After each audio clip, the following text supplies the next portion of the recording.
And good evening. We're getting a break from all the heat and humidity out there, and cooler air is moving into the bluegrass. And it is going to feel very comfortable outside for us for the next few days. We begin tonight with Chief Meteorologist Chris Bailey and your no-wait weather forecast. I know you're loving this forecast. Absolutely loving it. I think most folks are going to be loving this over the next couple of days as well. We've got that blast of September that we've advertised for a little while now dropping in from north to south. The bluer colors showing now where we are much cooler than at this same point 24 hours ago. Look at Covington.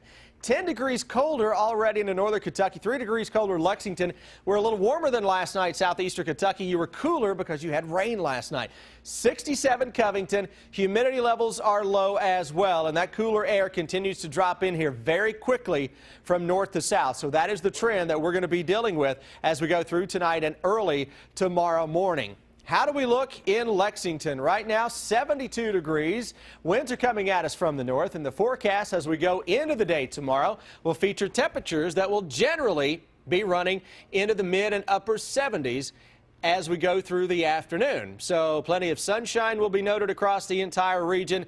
That is a good-looking forecast as we make our way into the day tomorrow. Let's show you a little different map. And here's what we are dealing with across the Ohio Valley. We know we've got those 60s and 70s here in Kentucky. Let's go to the north, shall we? 54 degrees in the northern parts of Indiana. How about that? That's the cooler air that is southeast bound and will cross the Ohio River as we go through the next few hours. That's what is coming in here for the day tomorrow. We're going to be in the 50s to begin tomorrow. It's 60 already in Dayton, Ohio, by the way. Defender Radar Network has nothing going on for now. That will likely not change for a few more days. But, guys, when I come back at 11:13, we've got a forecast that does include some thunderstorms for the big 4th of July weekend. We'll break that down for you in a few. Chris, thank you. Tonight, authorities say at least 36 people have died in a terror attack at an airport in Istanbul, Turkey. They say 3 suicide bombers blew themselves up. This all happened at the third busiest airport in Europe. Investigators are trying to figure out who is responsible for the attack, but a U.S. intelligence source says it has the markings of the Islamic State. Mark Albert begins our top story team coverage. This video caught what appears to be the moment a suicide bomber detonated an explosive device inside Istanbul's Ataturk airport Tuesday evening. The city's governor reported at least 3 people blew themselves up in a terror attack at the international terminal. One Turkish official said the suspects opened fire before they detonated explosives. A U.S. intelligence official confirms the attackers had grenades, automatic weapons, and suicide vests. People ran from the building following the blasts. Others crouched on the floor. People were shooting on one side, and we all ran the other way. And then the bombs went off, and people started running the other way, and there's more shooting. The violence came during the holy month of Ramadan. Turkey's president said it shows that terrorism strikes with no regard to faith and values. Islamic State and Kurdish militants have recently taken responsibility for several attacks in Turkey, some aimed at tourists. The State Department issued a renewed warning yesterday indicating that there were terrorist threats to be concerned about in Turkey. The State Department is working to determine whether any Americans were killed or hurt. Mark Albert for CBS News, Washington. President Obama has condemned the attack. Turkey has security checkpoints at the entrance to the terminal buildings and again before the departure gates. Tonight, we heard from a Kentucky native who is in Istanbul right now. He told us he was scheduled to fly out of that airport tomorrow morning. Monique Blair joins us now from the live desk to continue our top story team coverage. Monique? Amber, Seth Collins told me he was enjoying the last night of his 10-day vacation in Istanbul, Turkey, planning to head back to Lexington tomorrow. But then everything changed once he heard what happened at the airport he was supposed to leave from. I've loved this city for many years. Seth Collins says as he was spending his last night in Istanbul, a city that he has come to love in the past 5 years, he was reminiscing about the city with his friend via text message. When I sent her that message, she immediately responded and said, "Did you hear about the explosions at the airport 15 minutes ago?" Collins is staying in a hostel about 15 miles from the airport. No one here had heard about that yet. Normally lively is how Collins describes Istanbul, saying the people tend to have an upbeat attitude, but he says the city was suddenly a lot quieter earlier tonight. Suddenly, everything here felt a lot less safe. Collins says luckily he was able to change his flight where he will still be able to fly out tomorrow from a different airport in Istanbul. I don't think I can fly out of Istanbul tomorrow and feel safe in general, so there'll be a lot of relief if I get on the airplane and it takes off and I can get on my way home. But yeah, I'm nervous about getting on an airplane, but I'd be nervous about staying right now anyway. Now, we also spoke with a woman who is from Richmond, also in Istanbul right now. She is safe, but told us she was about 10 minutes from the airport when the attack happened, and she plans to stay in Istanbul for the next 3 weeks. At the live desk, Monique Blair, WKYT. Monique, thank you. Keep checking WKYT.com for updates on the terror attack. You'll also find them on the WKYT News app. Tonight, police have charged 3 middle school-aged children with vandalizing a Central Kentucky park. Police say they found graffiti at the Anderson County Park yesterday. They say the children climbed a fence to break into the park, then found paint that's used to mark lines in the field and made the graffiti.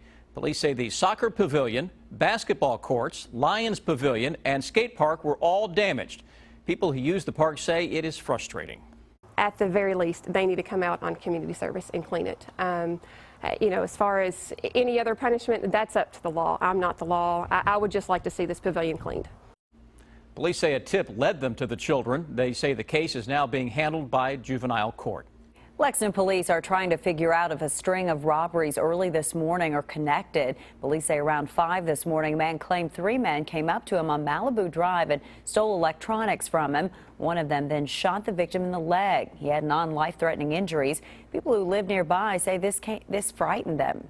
It's scary because you don't see it on Malibu. It's a very safe neighborhood.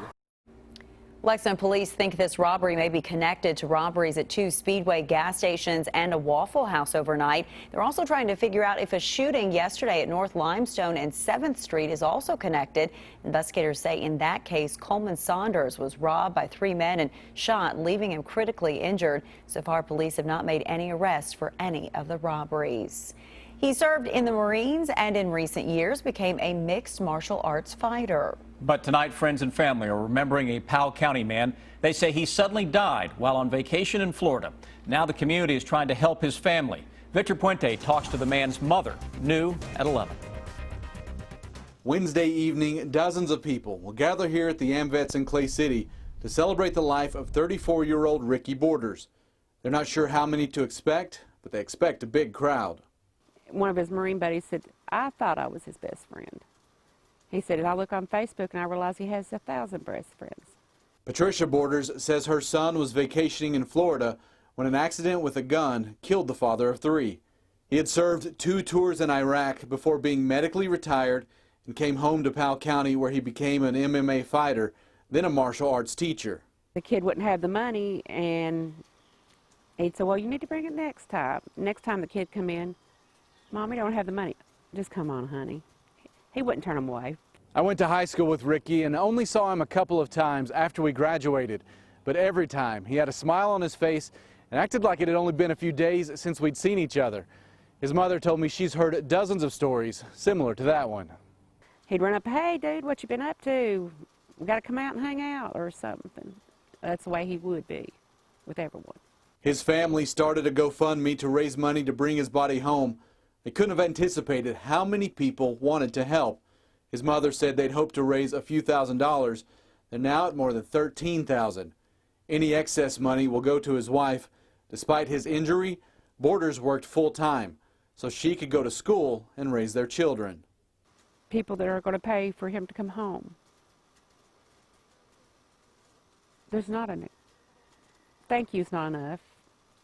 In Powell County, Victor Puente, WKYT. Very loved and respected man. Another fundraiser is planned for Sunday afternoon at Georgetown Mixed Martial Arts. New tonight, voters in Williamsburg have approved expanding alcohol sales in the city. 448 people voted yes to expand sales, while 241 voted no during today's special election. Williamsburg already had restaurant-only sales, but today's vote will allow packaged alcohol sales in stores. The city's mayor says expanded sales will help businesses and tourism in Williamsburg. And just minutes ago, the numbers for tonight's $390 million Mega Millions jackpot were drawn. So grab those tickets. The winning numbers are on the screen right there. The $390 million jackpot is tied for the fourth largest jackpot in Mega Millions history. If you won and chose the cash option, you'd receive around $265 million. We'll have the numbers again later in this newscast. 3 people are now missing in Texas following a fiery collision between 2 trains in a small town. The latest on the investigation in 9 minutes. And then caught on tape, a robbery at a Lexington motel takes a violent turn. What police are saying about the case. Now, your hour-by-hour forecast with Chief Meteorologist Chris Bailey. Happy Tuesday, everybody. Putting to bed a very nice weather day. I'm about to put myself to bed on a night like this, but we are dealing with gorgeous weather across central and eastern Kentucky, and it only gets better from here as we go through the next couple of days. A little look outside to show you what we are dealing with. Here comes the cool down. 60s into the Covington area, and over the next hour, those 60s will surge towards 64 and then drop through the rest of the state on that northwesterly wind flow. We were showing you this map a little bit ago, but it's 54 degrees in the northern parts of Indiana. Check of the calendar does indeed say it's the end of June. Mother Nature did not get the memo, and as we go through the day tomorrow, those cooler readings will begin to press on in. A little isolated thunder shower into far southeastern Kentucky. Folks watching us down into Knott County, Letcher County picked up on some rumbles of thunder. For the rest of the area, not so much. Hey, did I mention it's going to be awfully nice the next few days? Look at the muggy meter. Hello, Wednesday, Thursday, upper 70s to low 80s. Humidity levels drop big time. We'll spike those a little bit on Friday, courtesy of some showers and thunderstorms that try to develop during that time. We can find a few of those after a couple of absolutely awesome weather days. Look at tomorrow morning. That's a quick drop from where we are to where we wind up when you're out the door in the morning. A little touch of fog in 50s. Noontime tomorrow, 70 to 75. How about we go through 5 o'clock tomorrow afternoon? Upper 70s for most of the area. This model has been trying to spit out a little isolated shower thunderstorm, possible with some colder air aloft. Seen this type of a setup in the mountains, at least spike up a shower or two into the afternoon and evening. Tomorrow night at this time, how about temperatures that may be close to 60 already? Waking up Thursday morning, 50 to 55 in a few spots. Upper 70s to around 80, if not some out and out low 80s Thursday afternoon. Now we start to see some changes showing up into the day on Friday. Friday morning, look what's out to our west. A little shower and thunderstorm action. Upper 50s. Then quickly, we'll see at least some scattered showers and storms developing as the day goes on, with temperatures that will be into the low and maybe mid-80s into much of central and eastern Kentucky. How about the 4th of July weekend right now? Saturday, Sunday, Monday the 4th. Wish I had some better news. Right now, some thunderstorms are going to try to crash in this weekend. I'm not talking about just constant rain all day, but I am talking about the potential for some thunderstorm clusters that can put down very heavy rains. Hopefully, we can time those perfectly where they don't interrupt fireworks times, parades, cookouts, things of that nature. But the pattern, in my eyes, for this coming weekend or early next week really hasn't changed much. That Friday cold front gets in here, it puts the brakes on, and that's a stalled boundary with cool air to the north, hot air to the south. That puts Kentucky potentially in the line of fire for some rounds of thunderstorms, and some of those can be a little on the strong side with some heavy rains. There's the forecast. I've got 86 on Friday. If those showers and storms get in a little quicker, we will be cooler than that. I don't think too many folks are going to complain with the forecast over the next few days. Save those complaints, folks, because the complaint department will be going full steam ahead this weekend. So you say we can complain then, only then, right? You can complain then because A, it's a weekend, and B, it's 4th of July weekend. Yeah. So if it storms, yeah, we'll hear about it. We'll save them up for you. There you go. Thank you, sir. All right. It's scheduled to open in less than 10 days, and today leaders of the new Ark Encounter Park gave us an update on the construction project. That's in 7 minutes. Keep up with the latest news on WKYT.com. Join the conversation on Twitter and become a part of the WKYT Facebook family. And new tonight, 3 people are still missing hours after 2 trains collided in Texas. Investigators say the 2 freight trains were on the same track when they collided in the town of Panhandle near Amarillo this morning. That also sparked a large fire, which is still burning tonight. Investigators say the 3 missing people are crew members on the trains. They are not sure why the trains were on the same track at the time. Some people living nearby have been evacuated as a precaution.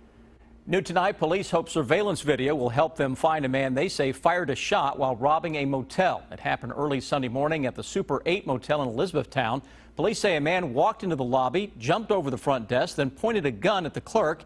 As the clerk ran off, the surveillance video shows the robber firing a shot. Police say the clerk was not injured. They also say the robber left without taking anything. Tonight, hundreds of people gathered to say goodbye to bluegrass music legend Ralph Stanley. Funeral services were held for him in his hometown of McClure, Virginia, not far from the Kentucky state line. Stanley was a member of the Grand Ole Opry and a Grammy winner. He died last week at the age of 89. Some people say they drove hundreds of miles just to pay their respects. There've been a lot of them going on, and I've followed bluegrass and gospel music my whole life. And I will cherish my dreams with Ralph Stanley and the Carter family. Stanley's family invited his fans to attend tonight's funeral. Republican presidential candidate Donald Trump is planning to visit Lexington next month. Sources confirming for us tonight that Trump will speak at a private fundraising event on July 11th at the Aviation Museum of Kentucky.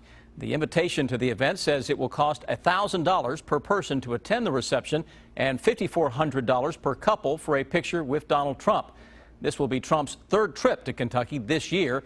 The first 2 times were in Louisville. A new factory has opened in Laurel County, creating some new jobs in that area. RJM International used to be based in Cincinnati, but the company's owner decided to move operations to London. This was the company's first day in its new facility in Laurel County. The company makes and packages cosmetic products, including nail polish. It comes in 55-gallon drums, 30-gallon drums, and 5-gallon pails. And then we take it from there and put it into all the different bottles. The job is easy enough that anyone really can do it. RJM International hopes to add another 15 new workers by the end of the week. The company plans to package up to 50,000 bottles of nail polish each day. Work continues on the new Ark Encounter Park in Grant County, which is scheduled to open next week. The park features a replica of Noah's Ark. Leaders of Answers in Genesis, the group behind Ark Encounter, say everything will be ready to go by July 7th, the day the park opens, and they're expecting big crowds. It's a very, very busy place, gearing up for the opening, and we expect multi-thousands of people, up to 2 million people a year. The park expects to hire as many as 400 seasonal workers. Ark Encounter leaders say the park will be open year-round. Hard to miss, isn't it? It's big. Up next, Darius Miller back home in Kentucky. And he is soon to go into the Kentucky High School Basketball Hall of Fame. Darius talks about it, and Kentucky coaches remember Pat Summitt. What led her to become a legend in college basketball? Sports is next.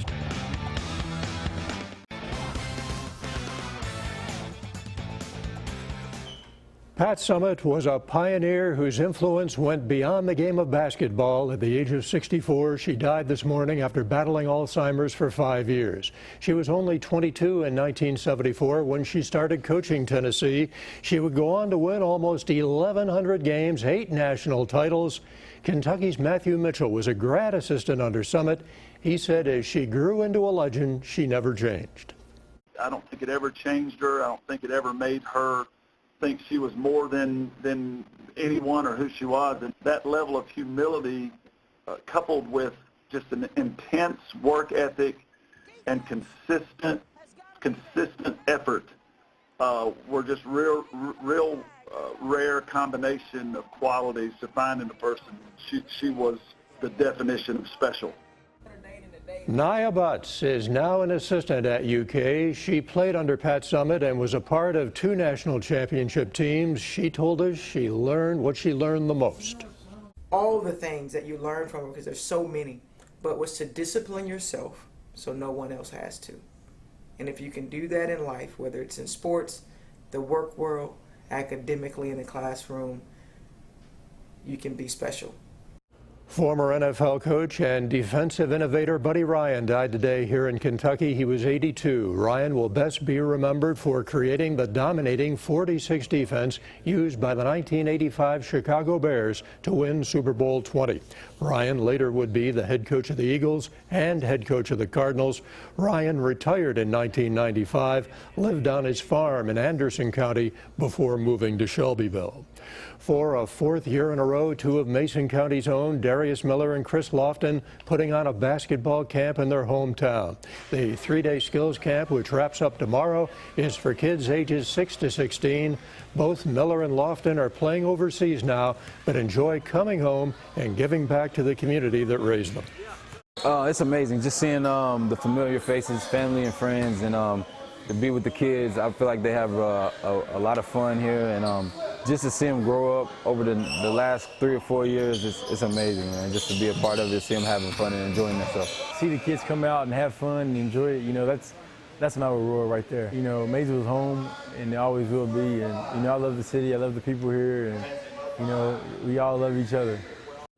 Miller won a Kentucky high school basketball title at Mason County and was named Mr. Basketball in 2008. And on July 9th, he'll be inducted into the Kentucky High School Basketball Hall of Fame. He's looking forward to it. Definitely. There's a lot of good names on that list, so to be a part of it is amazing for me. I mean, this is where I grew up, played my whole life, so it's amazing to be honored with that. And Campbellsville has a new men's basketball coach, Brent Vernon. Vernon spent 4 seasons as an assistant for the Tigers. He takes over now for Keith Atkins, who left to become the coach at Life in Atlanta. Vernon says his coaching style will borrow from his father, Randy Vernon, who was the longtime coach at the Cumberlands. Defensively, I'd love to do as much as he did, but that's going really far in expectations. You know, offensively, though, you know, we're going to play fast, but just everything he taught me, and a lot of it even goes off the floor. The way he ran his program, the discipline he had in his program, I want it to be very similar, because if you have those things in order when you get to the basketball court, your team will be disciplined, and that's what, you know, that's the #1 thing for me. And tonight, the Reds and the Cubs still going at it. They are in the 14th inning in Cincinnati, tied 2-2. We'll be right back.